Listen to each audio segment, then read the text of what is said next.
Dear students,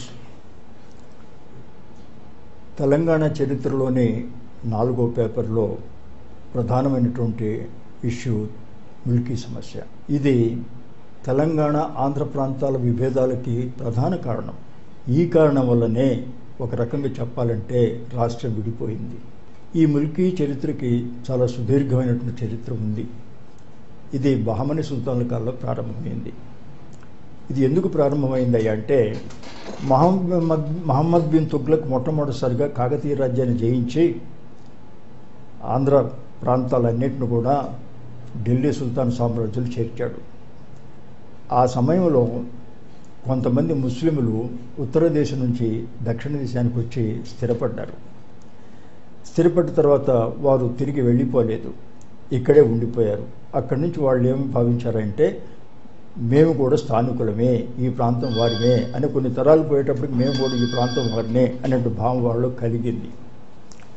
ఆ రకంగా వాళ్ళు స్థానికులం, ముస్లింలలో స్థానికులం అని భావిస్తూ ఉండేవాళ్ళు. తరువాత బహమన్ రాజ్యం ఏర్పడింది. 1347లో హసన్ గంగు అనేటువంటి ఆయన బహమన్ రాజ్యాన్ని స్థాపించాడు. వారి రాజధాని గుల్బర్గా. ఈ రాజ్యం సుమారు 2 శతాబ్దాల పాటు సాగింది. ఈ కాలంలో అంటే వీరి కాలంలో ఉత్తర దేశం నుండి మరికొంతమంది ముస్లింలు, ఇరాను, ఇరాకు, టర్కీ, అరేబియా నుంచి ఇంకొంతమంది ముస్లింలు అనేక కారణాల వల్ల ఆంధ్రదేశం వచ్చారు. వచ్చి డక్కల్లో స్థిరపడ్డారు. ఆ తర్వాత క్రమేపీ ఏం జరిగిందంటే వీరి మధ్య విభేదాలు వచ్చినాయి. కారణం ఏంటంటే ఈ బహమనీ సుల్తాన్లు బయట నుంచి వచ్చినటువంటి వాళ్ళకి ఉద్యోగాలు ఇచ్చారు. ఆ ఉద్యోగాల్లో కూడా చాలా పెద్ద ఉద్యోగాలు, హైయర్ ర్యాంక్ ఉద్యోగాలన్నీ కూడా, ఉన్నత ఉద్యోగాలన్నీ వాళ్ళకి ఇచ్చారు. స్థానికుల్ని అశ్రద్ధ చేశారు. దాంతో విభేదాలు ప్రారంభమైనవి. స్థానికులైనటువంటి ముస్లింలు అనుకుంటాడు, మనం స్థానికులం కదా, మన ప్రాంతాన్ని పరిపాలిస్తూ ఉన్నారు, మనకు ఉద్యోగాలు ఇవ్వకుండా బయట వచ్చిన వాళ్ళకు ఉద్యోగాలు ఇస్తూ ఉన్నారు అని, మనకు అన్యాయం జరిగిందని భావించడం జరిగింది. అక్కడి నుంచి వాళ్ళు బయట నుంచి వచ్చినట్టు ముస్లింల మీద విరోధ భావం పెంచుకున్నారు, వ్యతిరేక భావం పెంచుకున్నారు. ఈ భావంతో ఏమైందంటే వీళ్ళేమో స్థానికులు, బయట వాళ్ళేమో స్థానికేతరులు అని దానికి 2 పేర్లు పెట్టడం కూడా జరిగింది. తమనేమో దక్కనీలు అని పిలుచుకున్నారు, బయట నుంచి చూడడం అఫాకీలు అని పిలిచారు. అఫాకీ దక్కనీలు, అఫాకీలు. దక్కనీలు అంటే మొట్టమొదటి దక్కనికి వచ్చి స్థిరపడ్డ ముస్లింలు, వాళ్ళు స్థానికులు. అఫాకీలు అంటే బయటవారు, స్థానికేతరులు. ఈ విధంగా విభాగాలు వారంతా వాళ్ళు సృష్టించుకోవడం జరిగింది. జరిగిన తర్వాత దక్కనీలనేమో ముల్కీలని, అఫాకీలనేమో గౌర్ ముల్కీలని పిలుచుకున్నారు. ముల్కీలు, గౌర్ ముల్కీలు అని పేర్లు పెట్టుకొని పిలుచుకుంటూ వచ్చారు. ఈ రకంగా రాను రాను ఈ 2 వర్గాల మధ్య విభేదాలు పెరిగిపోయినాయి. మొట్టమొదటిసారిగా మొదటి అహమ్మద్ షా కాలంలో సంఘర్షణ జరిగింది. ఈ మొదటి అహమ్మద్ షా 1422 దగ్గర నుంచి 1435 వరకు పరిపాలించాడు. ఆయన కాలంలో ఏం జరిగిందంటే ఆయన ఖలీఫీ హసన్ బస్రీ అనేటటువంటి అఫాకీని ప్రధానమంత్రిగా నియమించాడు. ఇతడు ఏం చేశాడంటే ఉన్నత ఉద్యోగాల్లో, ముఖ్యంగా సైనిక విభాగంలో పెద్ద పెద్ద ఉద్యోగాలన్నీ, కమాండర్ పోస్టులన్నీ కూడా అఫాకీలకు ఇచ్చేశాడు. ఈ దక్కనీల్ని చిన్న చిన్న ఉద్యోగులుగా నియమించాడు. దాంతో వీళ్ళకి లోపల బాగా ద్వేషం పెరిగింది. అఫాకీల మీద బాగా ద్వేషం పెరిగింది. ఈ అహ్మద్ షాకి గుజరాత్తో యుద్ధం వచ్చింది. ఈ యుద్ధానికి ఈ బస్రీ నాయకత్వంలో దండు పంపాడు. ఆ దండులో ఏం జరిగిందంటే అఫాకీలు, దక్కనీలు ఇద్దరు ఉన్నారు, ముల్కీలు, గౌర్ ముల్కీ ఇద్దరు ఉన్నారు. ఈ యుద్ధంలో ఈ ముల్కీలు సహకరించలే, హృదయపూర్వకంగా యుద్ధం చేయలే. దాంతో ఓడిపోయాడు బస్రీ. ఓడిపోయి తిరిగి వచ్చాడు ఓటమితోటి. వచ్చి సుల్తాన్కి చెప్పాడు, వీళ్ళు నాకు సహకరించలేదు, అందువల్ల మనం ఓడిపోవటం జరిగింది అని చెప్పేటప్పటికి సుల్తాన్కి దక్కనీల మీద ఆగ్రహం వచ్చి చాలామంది ఉద్యోగాల నుంచి తీసివేశాడు, కొంతమందిని ఖైదు చేశాడు. ఈ విధంగా మొదటి సంఘర్షణ జరిగింది అఫాకీలకి దక్కనీలకి, ముల్కీలకి గౌర్ ముల్కీలకి మొదటి సంఘర్షణ జరిగింది. ఈ విధంగా ప్రారంభమైంది. తర్వాత ఆయన 1435లో చనిపోతే ఆయన తర్వాత రెండవ మహమ్మద్ షా రాజ్యానికి వచ్చాడు. ఈ రెండవ మహమ్మద్ షా కాలంలో మళ్ళీ గుజరాత్ మీద దండయాత్ర పంపాడు. ఈసారి మళ్ళీ ఉద్దర్ని కలిసి పంపించాడు. ఈసారి పోయినటువంటి దండులో 10,000 సైన్యంలో 7,000 మంది దక్కనీలు, 3,000 మంది అఫాకీలు ఉన్నారు. ఈ 7,000 మంది దక్కనీలు, 3,000 మంది అఫాకీలుతో ఆ సైన్యం బయలుదేరింది. ఈసారి దక్కనీలు హృదయపూర్వకంగా పోరాడారు. దాంతో విజయం లభించింది. విజయం లభించిన తర్వాత బస్రీ తిరిగి వస్తూ మార్గ మధ్యంలో ఒక రాత్రి విడిది చేయాల్సి వచ్చింది. ఎందుకంటే ఆ రోజులో గుజరాత్ నుంచి మరి వీళ్ళ రాజధాని బీదర్కి రావాలంటే చాలా దూరం, ఒక రోజులో రాలేరు. కాబట్టి వీళ్ళు అంచెలంచెలుగా వస్తూ ఉండేవాళ్ళు, పోతూ ఉండేవాళ్ళు. కానీ బయలుదేరి తిరిగి వచ్చేటప్పుడు ఏం చేశారంటే ఈ బస్రీ ఒక అడవిలో విడిది చేశాడు. అయితే ఈ దక్కనీలు ఏం చేశారంటే వాళ్ళతో పాటు కలిసి ఉండకుండా దూరంగా వెళ్ళి పడుకున్నారు. ఒక అఫాకీలే అక్కడ ఉన్నారు. ఉండేటప్పటికీ అది గుజరాత్ సైనికులకు తెలిసి ఆ రాత్రి హఠాత్తుగా వచ్చి ఈ బస్రీ యొక్క గుడారం మీద పడి అతన్ని కొంతమంది అఫాకీలను చంపారు. చంపేటప్పటికి మిగిలినటువంటి అఫాకీలు మొత్తం భయపడిపోయి పక్కనే చాకన్ అని దుర్గం ఉంది, ఆ దుర్గంలో తలదాచుకున్నారు. ఈ లోపల ఏం జరిగిందంటే తలదాచుకొని సుల్తాన్కి మరి వార్త చేరవేయాలి కదా, అందువల్ల ఇద్దరు రాయబారులను పంపారు. ఈ విషయం దక్కనీలకు తెలిసి సుల్తాన్ ఆగ్రహిస్తాడని చెప్పి వారికంటే ముందే వీరు ఒక రాయబారం పంపారు. ఎక్కడికి? సుల్తాన్ రాజధాని బీదర్కి.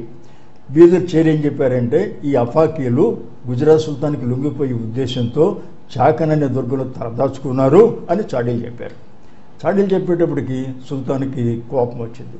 ఈ లోపల అఫాకీలు పంపిన రాయబారులు వచ్చారు. వెంటనే ఆగ్రహంతో వాళ్ళిద్దరిని చంపేశాడు. ఆ ఇద్దరు రాయబారులు చంపేశాడు.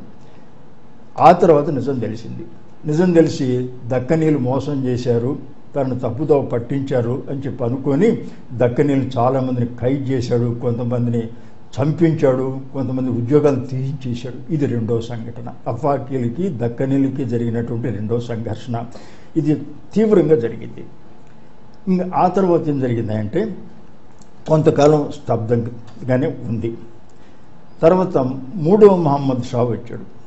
మూడవ మహమ్మద్ షా వచ్చినప్పుడు ఆయన ప్రధానమంత్రి పేరు గవాన్, మహమ్మద్ గవాన్. ఇతడు చాలా సమర్థుడు.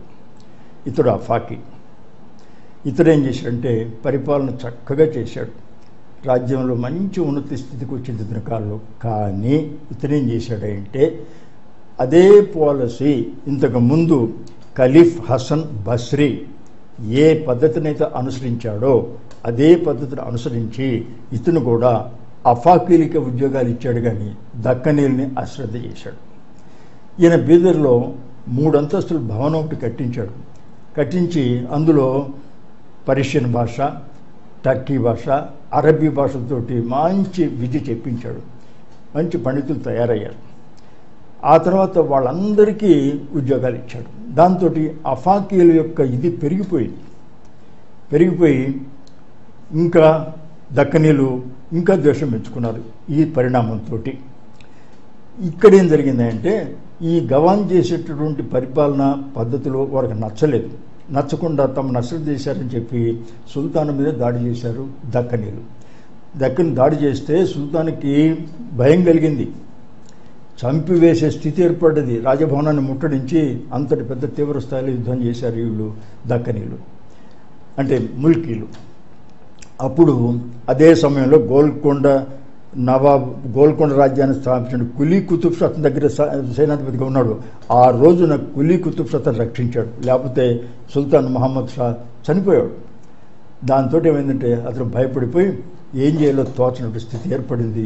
ఈ సంఘర్షణలో చాలామంది అఫాకీలు చనిపోయారు, దక్కనీలు చనిపోయారు. ఈ విధంగా మూడో సంఘర్షణ జరిగింది బహమనీ కాలం సుల్తాన్ కాలంలో. ఆ తర్వాత మూడో మహమ్మద్ షా తర్వాత బహమనీ సుల్తాన్ రాజ్యం విచ్ఛిన్నం కావటం, 5 రాజ్యాలు ఏర్పడ్డాయి. గోల్కొండ, బీజపూరు, అహ్మద్ నగరు, బీదరు, బేరార్ అని చెప్పి 5 రాజ్యాలు ఏర్పడ్డాయి. ఆ తర్వాత ఏం జరిగిందంటే దక్కన్కి కానీ తెలంగాణకు కానీ ఆంధ్రదేశానికి కానీ దక్కన్ సుల్తాన్లు ప్రభువులు అయ్యారు. వీళ్ళ కాలం ఏం చేశారంటే అంతకుముందు జరిగిన సంఘటనలు బాగా అర్థం చేసుకొని వాళ్ళు అఫాకీలకి, వారు అఫాకీలే, వారు బయట వచ్చిన వాళ్ళే అఫాకీలే, కానీ అఫాకీలకి ఎక్కువ ప్రాచుర్యం ఇవ్వకుండా దక్కనీలకి ప్రాచుర్యం ఇచ్చి మంచి మంచి ఉద్యోగాలు చేర్చారు. తర్వాత ముస్లింలకే కాకుండా హిందువులను కూడా వాళ్ళు కొలువులు చేర్చుకున్నారు. మనకు తెలుసు అక్కన్న, మాదన్న, తానేషా యొక్క మంత్రులు హిందువులు. ఆ రకంగా ఏం చేశారంటే వాళ్ళ భేదాలు పాటించినందువల్ల వాళ్ళ కాలంలో ఎటువంటి సమస్య జరగలేదు. గోల్కొండ వాళ్ళు పరిపాలించిన 170 సంవత్సరాల కాలంలో ఎటువంటి సంఘర్షణ జరగలేదు. వాళ్ళ కాలం అంతా ప్రశాంతంగా వెళ్ళిపోయింది. గోల్కొండ నవాబు రాజ్యం తర్వాత నిజాం నవాబు రాజ్యం వచ్చింది. నిజాం నవాబు రాజ్యంలో మళ్ళీ సమస్య ప్రారంభమైంది. ఎందువల్ల అంటే నిజాం రాజ్యంకి స్థాపకుడైనటువంటి నిజాం ఉల్ ముల్క్ ఢిల్లీ నుంచి వచ్చాడు. ఆయన కూడా అఫాకీయే. ఆయన వచ్చి రాజ్యం స్థాపించిన తర్వాత వస్తూ తనతో తీసుకొచ్చినటువంటి సైన్యాధిపతుల్ని, మిగిలినటువంటి ఉద్యోగస్తులకి తన కొలువులో ఉద్యోగం ఇచ్చాడు. ఆయన తర్వాత వచ్చినటువంటి వాళ్ళు వాళ్ళ సంతానానికి ఉద్యోగాలు కంటిన్యూ చేస్తూ వచ్చారు. దాంతో అఫాకీల యొక్క ప్రాబల్యం మళ్ళీ పెరిగింది నిజాముల యొక్క రాజ్యంలో. గోల్కొండ రాజ్యంలో వాళ్ళ ప్రభావం లేదు, కానీ నిజాం రాజ్యంలో మళ్ళీ అఫాకీల యొక్క దశ పెరిగింది. దాంతో ఏమైపోయింది, మళ్ళీ సమస్య ప్రారంభమైంది. తర్వాత ఏం జరిగిందంటే 1857 సంవత్సరంలో సిపాయిల తిరుగుబాటు జరిగింది. ఈ సిపాయిల్లో మొఘల్ చక్రవర్తి ఓడిపోవటం, అక్కడ ముస్లిం రాజ్యం విచ్ఛిన్నం కావడం జరిగింది. ఈ విధంగా నిజాముల కాలంలో నిజాముల యొక్క చర్యల వల్లైతేనేమి, తర్వాత వచ్చినటువంటి వారి యొక్క చర్యల వల్లైతేనేమి, ఆ తర్వాత సాలార్జంగ్ యొక్క చర్యల వల్లైతేనేమి మళ్ళీ అఫాకీలు పెరిగిపోయారు.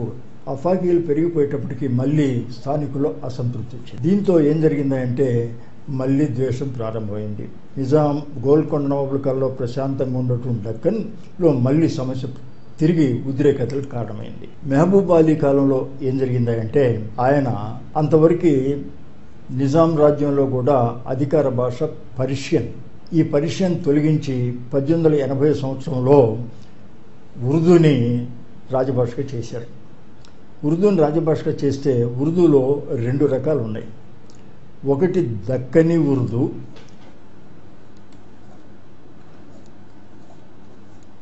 1880లో పర్షియన్ భాషను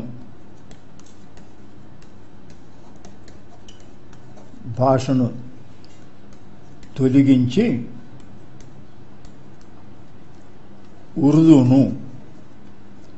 ఉర్దూ భాషను రాజభాషగా చేశారు.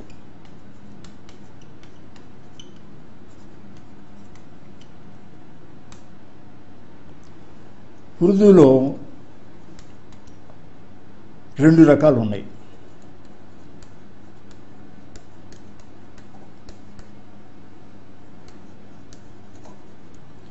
ఒకటి దక్కనీ ఉర్దూ, 2 లక్నవీ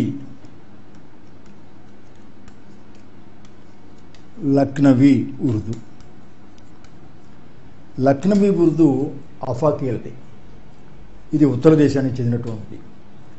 దక్కనీ ఉర్దూ దక్షిణ ముస్లింది. లక్నవీ ఉర్దూ ప్రభువుల భాషగా, నాగరిక భాషగా చలామణి అవుతూ ఉండేది. దక్కనీ ఉర్దూ పామరుల భాషగా, కొంచెం కింది స్థాయి భాషగా భావించడం జరుగుతూ ఉండేది. దీంతో ఏమైందంటే పరిపాలనలో ఉర్దూ ప్రవేశపెట్టడంతో దక్కనీ భాషను చేసినట్టయితే ఎట్లా ఉండేదో, కానీ లక్నవీ ఉర్దూ భాషకి ప్రాధాన్యత ఇచ్చి దాంట్లోనే పరిపాలన వ్యవహారాలు మొత్తం జరపడం, విద్య మొత్తం జరపడం ఈ విధంగా జరిగిపోయింది. జరిగిపోయేటప్పటికి దక్కని ఉర్దూ వాళ్ళు తమను తక్కువ వారుగా భావించుకోవడం జరిగింది. రెండోది, ఈ ఉర్దూ భాషతో పాటు ఇంగ్లీష్ కూడా ప్రవేశించింది పరిపాలనలో. ఎందుకంటే అక్కడి నుంచి క్రమేపీ ఇంగ్లీష్ వాళ్ళ యొక్క ప్రాబల్యం కూడా పెరిగి ఇంగ్లీష్ భాష సాలార్ జంగ్ కూడా ఇంగ్లీష్ భాషను చాలా ప్రోత్సహించాడు. అందువల్ల ఇంగ్లీష్ భాష కూడా ప్రాధాన్యత పెరిగి ఇంగ్లీష్ భాష కూడా పరిపాలన వాడటం జరిగింది. జరిగేటప్పటికీ ఈ దక్కని ఉర్దూ వాళ్ళకు ఇంకా తక్కువగా చూడటం జరిగింది. దక్కని ఉర్దూ వాళ్ళని ఇంకా తక్కువగా చూడటం జరిగింది. జరిగేటప్పటికి వాళ్ళు తమను చిన్నగా చూస్తున్నారు అని ఇంకా ఆవేదన కలిగింది. ఈ ఆవేదన క్రమేపీ పెరుగుతూ వచ్చేటప్పటికి అది మెహబూబ్ అలీ గుర్తించి విభేదాలు ఉండకూడదని చెప్పి ఆయన ఏం చేసింటే 1883 సంవత్సరంలో సివిల్ సర్వీసెస్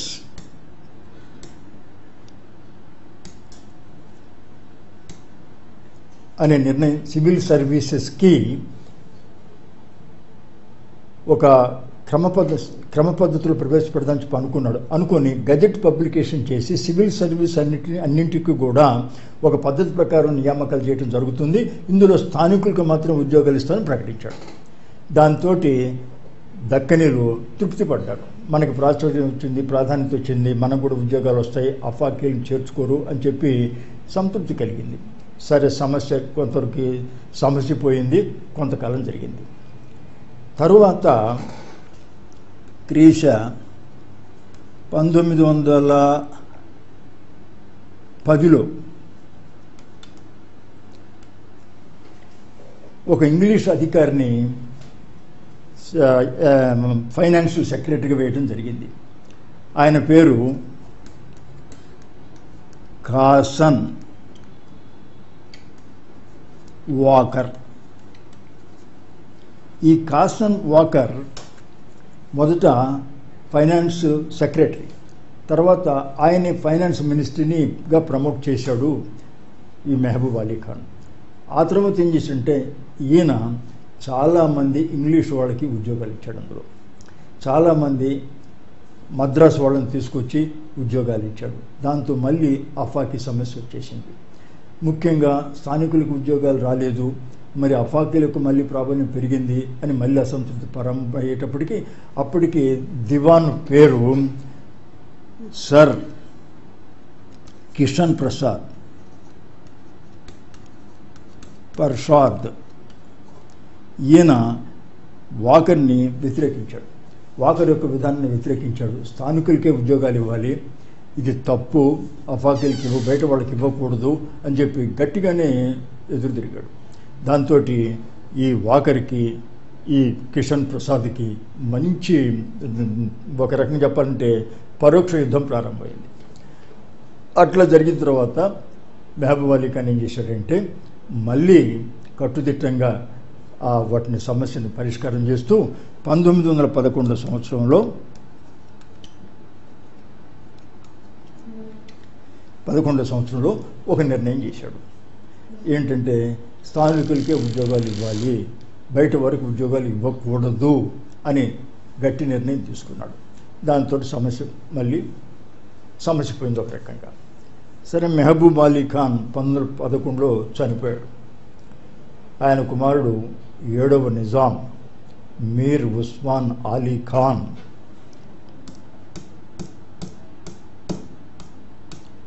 మీర్ ఉస్మాన్ అలీ ఖాన్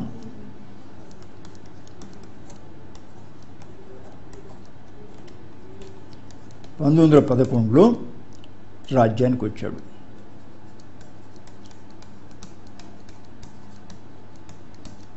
ఈయన కాలంలో మళ్ళీ సమస్య వచ్చింది. ఎందువల్ల అంటే 1919లో ఉస్మానియా యూనివర్సిటీ స్థాపించడం జరిగింది. ఈ ఉస్మానియా యూనివర్సిటీలో మళ్ళీ బయట వాళ్ళని తీసుకొచ్చి ప్రొఫెసర్లుగా, అడ్మినిస్ట్రేటివ్ ఉద్యోగస్తులుగా ఇవ్వటం జరిగింది. మళ్ళీ అఫాకీల ప్రాబల్యం పెరిగింది. మళ్ళీ ఆందోళన. మళ్ళీ ఆందోళన జరిగేటప్పటికీ ఆయన ఏం చేశాడంటే 1919 సంవత్సరంలో ఉస్మానియా యూనివర్సిటీ 1919లో మీర్ ఉస్మాన్ అలీ ఖాన్ ముల్కీ ఫర్మానాన్ని జారీ చేశాడు. ఇందులో ముల్కీ అంటే ఎవరు అని స్పష్టంగా నిర్వచనం ఇవ్వటం జరిగింది. అక్కడి నుంచే ముల్కీ విధానానికి ఒక స్పష్టమైన రూపం వచ్చింది. అది 1919 ఫర్మానా యొక్క ప్రాముఖ్యత. ఇందులో ముల్కీ అంటే ఎవరు అనే విషయానికి ఏం చెప్పారంటే, హైదరాబాద్ రాష్ట్రంలో పుట్టినవారు, మొదటి షరతు హైదరాబాద్ రాష్ట్రంలో పుట్టినవారు. 2, హైదరాబాద్ రాష్ట్రం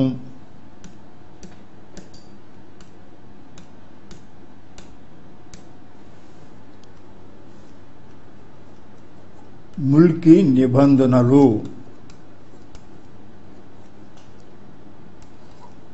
1, హైదరాబాద్ రాష్ట్రంలో జన్మించిన వారు.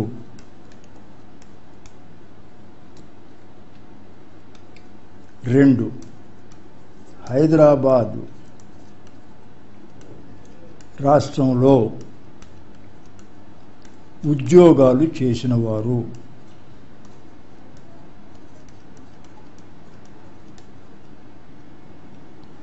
3, హైదరాబాద్ రాష్ట్రంలో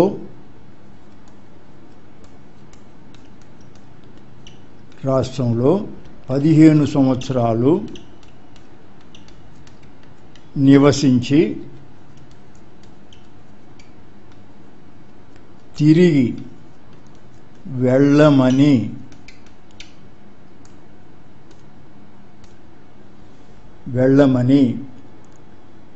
వ్రాతపూర్వకంగా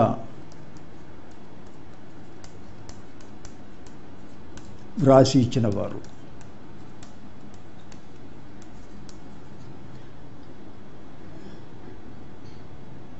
4, హైదరాబాదు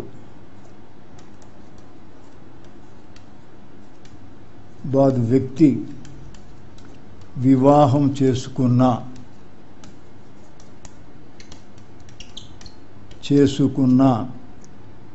బయట స్త్రీ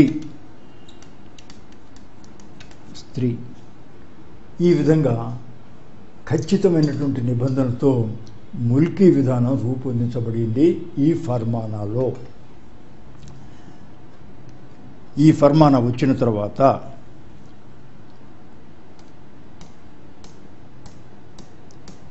ముల్కీ విధానానికి స్పష్టత ఏర్పడింది, స్థానికులకి భద్రత ఏర్పడింది, స్థానికులకి చాలా సంతోషం కలిగింది. అంతవరకు బాగానే ఉంది. కానీ తర్వాత ఏం జరిగిందంటే 1930లో కొంతమంది పంజాబ్ నుంచి కొంతమంది వ్యక్తుల్ని సర్వీస్లోకి తీసుకోవడం జరిగింది. వారితో పాటు కొంతమంది బయట వారిని కూడా తీసుకోవడం జరిగితే మళ్ళీ ఆందోళన వచ్చింది. అప్పుడు 1933లో నిజాం మరలా పటిష్టమైనటువంటి నిబంధనలతో దాన్ని తిరిగి రూపొందించాడు. ఇందులో ఎట్టి పరిస్థితుల్లో బయట నుంచి ఏ వ్యక్తిని తీసుకోవడానికి వీల్లేదు, స్థానికులు మాత్రం తీసుకోవాలి అని ఖచ్చితమైనటువంటి ఆదేశాలు ఇవ్వడం జరిగింది. దానితోటి ఇది ఒక కొలిక్కి వచ్చింది, ఈ సమస్య ఒక కొలిక్కి వచ్చింది. ఇది తెలంగాణ ప్రజలకి వరప్రసాదమైంది. అక్కడి నుంచి వాళ్ళ యొక్క ఉద్యోగాలకి భద్రత ఏర్పడింది. దానికి ఉస్మాన్ అలీ చేసినటువంటి ఈ యొక్క నిబంధనలకి తెలంగాణ ప్రజలు చాలా సంతోషించి అప్పుడు వారు ఆయన్ని చాలా కీర్తించారు. చాలామంది వ్యక్తులందరూ కీర్తించారు ఆయన దాని గురించి. తర్వాత వీరేం చేశారంటే ఆ నిబంధనని పటిష్టంగా కాపాడుకోవటానికి వీళ్ళు 1935లో ఒక లీగ్గా ఏర్పడ్డారు.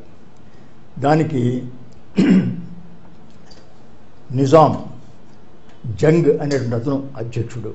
అందులో మాడపాటి హనుమంతరావు, తర్వాత వెంకటరామారెడ్డి మొదటి ప్రముఖులందరూ కూడా సభ్యులు. వారు ఈ నిబంధనల్ని ఏ విధంగానూ అవి ఉల్లంఘించకుండా దాన్ని పటిష్టంగా కాపాడుతూ వచ్చారు. ఇవి 1939 వరకు చాలా చక్కగా అమలు జరిగినాయి. కానీ 1939 దగ్గర నుంచి రజాకారు పార్టీ యొక్క కార్యక్రమాలు ఎక్కువైపోయి దాంతో ఏంది మళ్ళీ విచ్ఛిన్నం జరిగింది. క్రమేపీ బలహీనపడ్డాయి. అంతటితో ఈ ముల్కీ సమస్య ఒక రకంగా మళ్ళీ వెనకబడిపోయింది. ఈ లోపల 1948లో నిజాం రాజ్యం ఇండియన్ యూనియన్లో చేరిపోయింది. ఇండియన్ యూనియన్లో చేరిన తర్వాత మళ్ళీ ఈ ముల్కీ సమస్య తలెత్తింది. నిజాం పటిష్టంగా ముల్కీ రూల్స్ను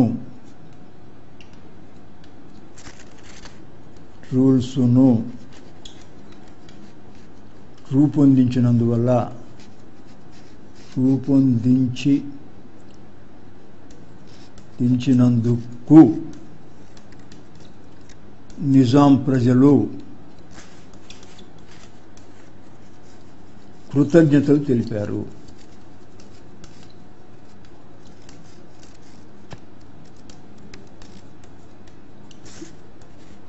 అబ్దుల్ లతీఫ్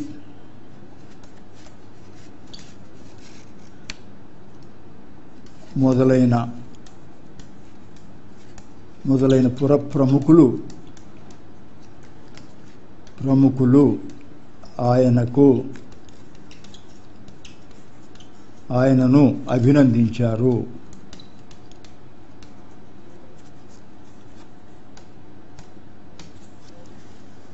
(1935) హైదరాబాద్ లీగ్ అను సంస్థను స్థాపించారు. ఈ సంస్థ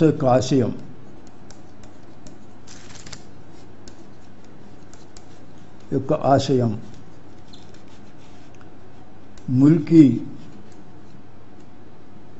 నిబంధనలు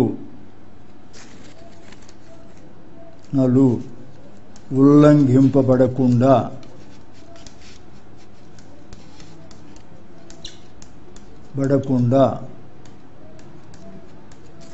చూడటం. ఈ సంస్థకు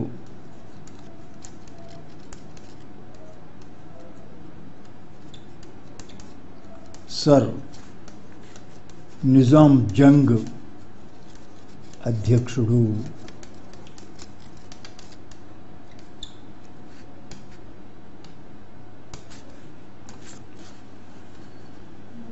ఇందులో వెంకట్రామారెడ్డి,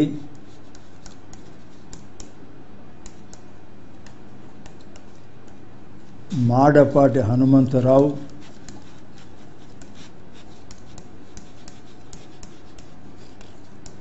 మొదలైన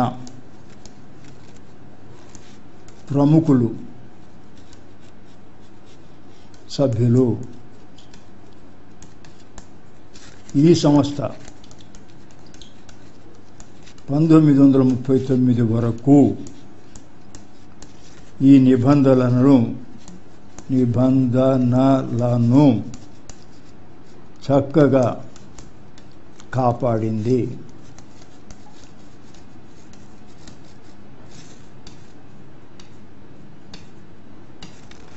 వాటిని ఎవరు ఉల్లంఘించకుండా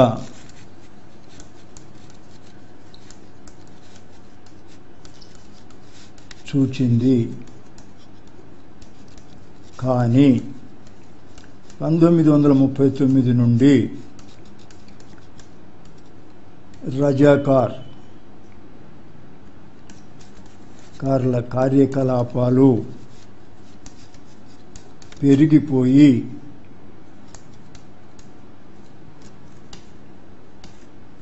ఈ సంస్థ నిర్వీర్యం అయింది.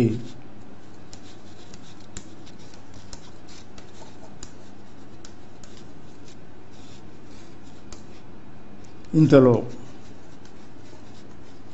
1948లో నిజాం రాజ్యం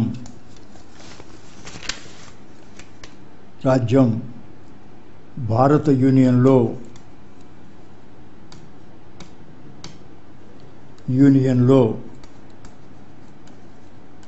విలీనం అయింది.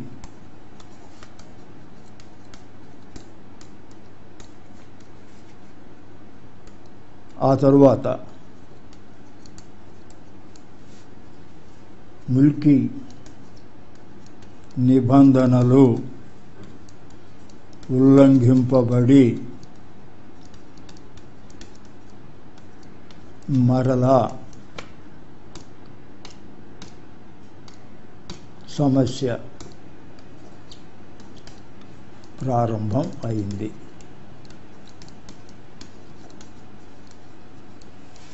థ్యాంక్స్.